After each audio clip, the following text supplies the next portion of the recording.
notre pays en l'occurrence, qui, vous savez, actuellement traverse une énorme crise démographique. D'accord?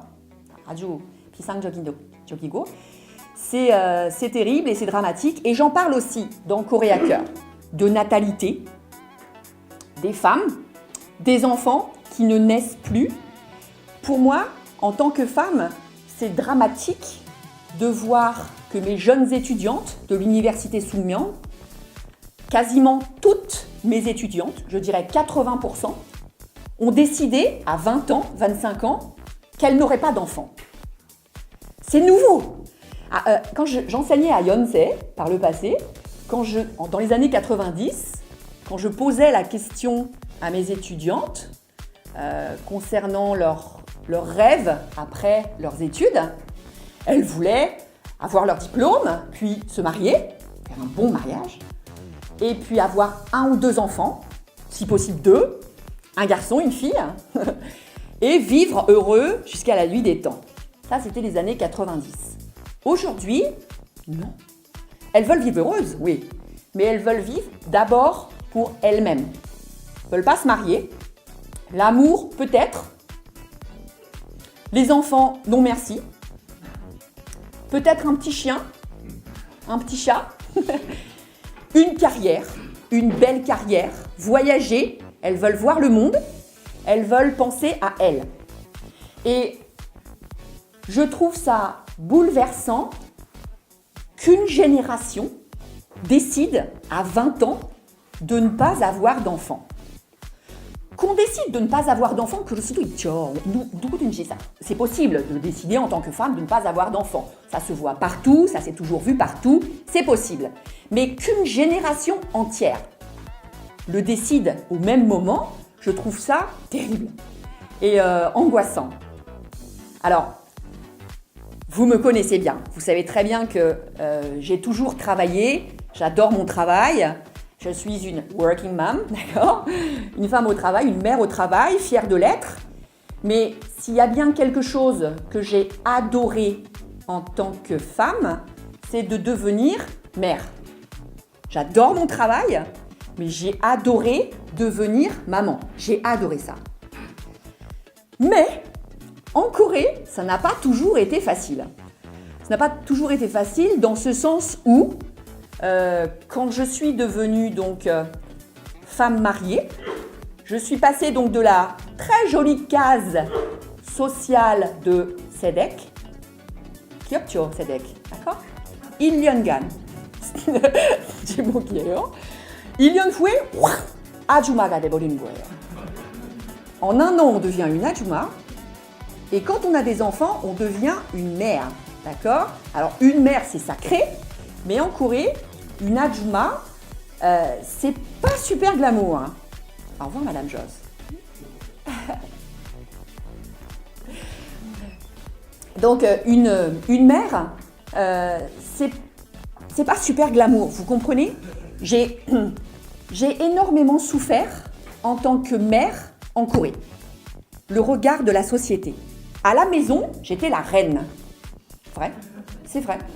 Dans la société, j'étais la femme de mon mari et la mère de mes enfants. Moi, Ida, plus. Les hommes ne me regardaient plus dans la rue. Je n'étais plus... Vous comprenez? C'est plus d'existence en tant que femme. Et ça, je l'ai vraiment mal vécu, franchement. Et alors déjà, dans les années 30, Nae Sok en parlait, hein, dans son ouvrage Nora. Je l'ai mal vécu, vraiment. J'ai détesté ça et pourtant, je le répète, j'ai adoré être mère.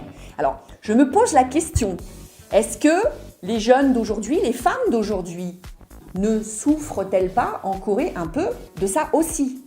On ne fait plus d'enfants, pas à cause de ça. On ne fait plus d'enfants parce que ça coûte cher. Parce que c'est compliqué, d'accord. Ça, c'est le problème numéro 1. Mais aussi, est-ce que ce statut de la femme qui se délite, qui se dégrade un peu quand on devient une femme mariée, une mère, est-ce que c'est pas un peu désagréable? Enfin, pour moi, ça l'a été, franchement. Ça l'a été dans mon couple aussi, socialement, d'accord. Là, il y a eu un énorme choc des cultures, je dois dire, d'accord. En France, c'est pas parce qu'on devient une femme une mère, qu'on s'oublie en tant que femme. Vous comprenez? Dans tous les sens du terme. Alors, dans Corée à cœur, je parle aussi d'amour et de sexe. Je pense que ces sujets sont révélateurs, très importants pour comprendre la société. D'accord? Ce ne sont pas des sujets tabous ni sales, hein, ça change énormément. Et donc j'en parle aussi dans le livre. Et pour bien faire, je suis allée chercher donc des données chiffrées auprès du ministère de l'égalité des genres, la famille, pour avoir les vrais chiffres et les bonnes données. Voilà. Donc c'est ce que je me propose de faire dans ce livre que j'espère vous lirez. Donc c'est un portrait de la Corée d'aujourd'hui. On y parle de la société coréenne, des hommes, des femmes, de la multiculturalité de la société d'aujourd'hui, de l'éducation. Là aussi, j'ai beaucoup parlé d'éducation. Je travaille dans le domaine de l'éducation, d'accord?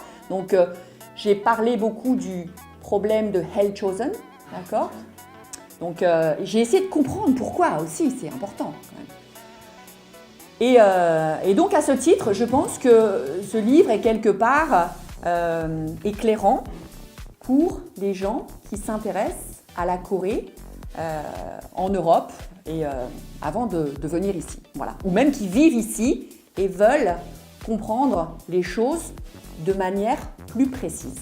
Voilà. Alors maintenant, si vous avez des questions, je serais ravie d'y répondre franchement. 질문 있으시면 부탁드리겠습니다. 불어로 하시거나 한국말로 하시거나 변환하시거나